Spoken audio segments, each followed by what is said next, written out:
اللہ تعالیٰ نے اس کائنات میں انسان کی تخلیق کے ساتھ ساتھ عورت کو ایک خاص مقام اور عظمت عطا کی۔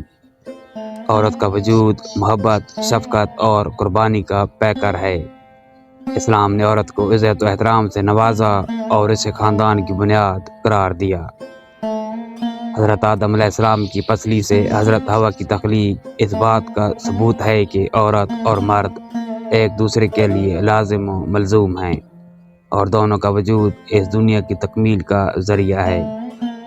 آئیے آج کی ویڈیو میں ہم عورت کی تخلیق کے اس خوبصورت پہلو پر روشنی ڈالتے ہیں۔ ویڈیو شروع کرنے سے پہلے تمام دیکھنے والوں سے گزارش ہے کہ ہماری ویڈیو کو لائک اور چینل کو سبسکرائب کر دیں۔ اسلامی تعلیمات کے مطابق عورت کی تخلیق کا ذکر قرآن میں حضرت آدم علیہ السلام کی تخلیق کے ساتھ ہوا ہے۔ اللہ تعالیٰ نے حضرت آدم علیہ السلام کو مٹی سے پیدا کیا اور پھر ان کی زوجہ حضرت حوا کو ان کی پسلی سے پیدا کیا تاکہ وہ ان کے لیے سکون اور رفاقت کا ذریعہ بنے۔ قرآن میں اللہ تعالیٰ فرماتے ہیں، اے لوگو اپنے رب سے ڈرو جس نے تمہیں ایک جان سے پیدا کیا اور اسی جان سے اس کو جوڑا بنایا اور ان دونوں سے بہت سے مرد اور عورتیں پھیلائیں۔ عورت کی تخلیق کا مقصد محض مرد کی رفاقت نہیں بلکہ انسانیت کی بقا اور نشو و نما کے لیے ضروری ہے۔ اسلام میں عورت کو ایک مقدس اور عظیم مقام دیا گیا ہے جس میں وہ ماں، بیٹی، بہن اور بیوی کی صورت میں اپنی معاشرتی اور اخلاقی ذمہ داریاں ادا کرتی ہے۔ اسلام میں ماں کا درجہ سب سے بلند ہے۔ حدیث میں آیا ہے کہ جنت ماں کے قدموں تلے ہے، یعنی ماں کا احترام اور خدمت جنت کی طرف لے جانے والا راستہ ہے۔ بیوی کو گھر کا ستون قرار دیا گیا ہے۔ مرد اور عورت کا رشتہ ایک دوسرے کے حقوق کی بنیاد پر قائم ہوتا ہے جس میں محبت، شفقت اور ایک دوسرے کی مدد شامل ہوتی ہے۔ قدیم تہذیبوں میں عورت کی حیثیت مختلف رہی ہے۔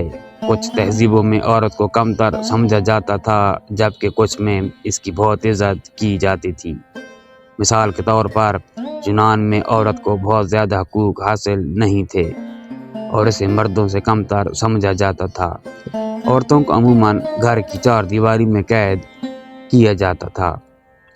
رومی تہذیب میں بھی عورت کی حیثیت مرد سے کم تھی لیکن انہیں کچھ حقوق حاصل تھے جیسے جائیداد میں حصہ داری وغیرہ۔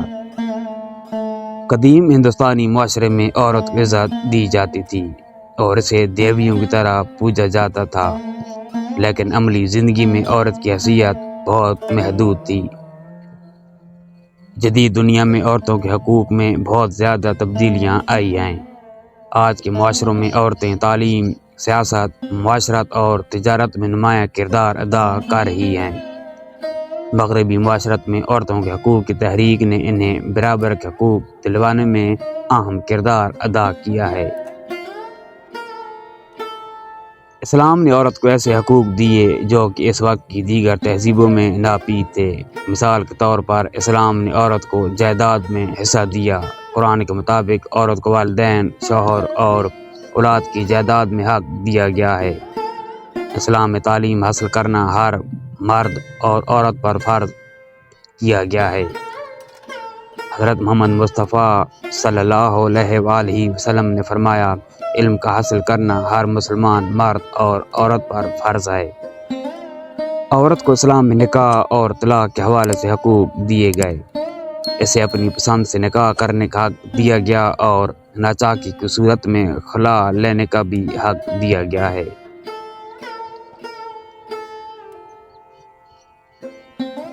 فلسفیانہ نقطہ نظر سے عورت کی تخلیق کو دیکھیں تو یہ سوالات سامنے آتے ہیں کہ عورت اور مرد میں کیا بنیادی فرق ہے؟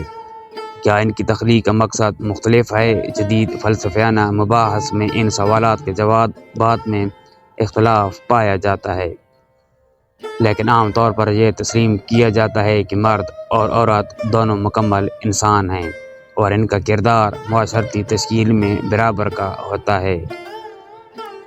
عورت کی تخلیق کے مختلف پہلوؤں پر بحث کرتے ہوئے یہ واضح ہوتا ہے کہ مذہبی، تاریخی، سماجی اور فلسفیانہ نقطہ نظر سے عورت کو ایک اہم مقام حاصل ہے۔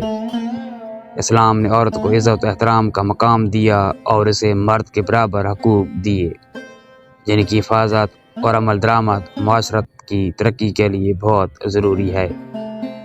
ناظرین، ویڈیو اچھی لگی ہو تو ویڈیو کو لائک اور چینل کو سبسکرائب کر دیں۔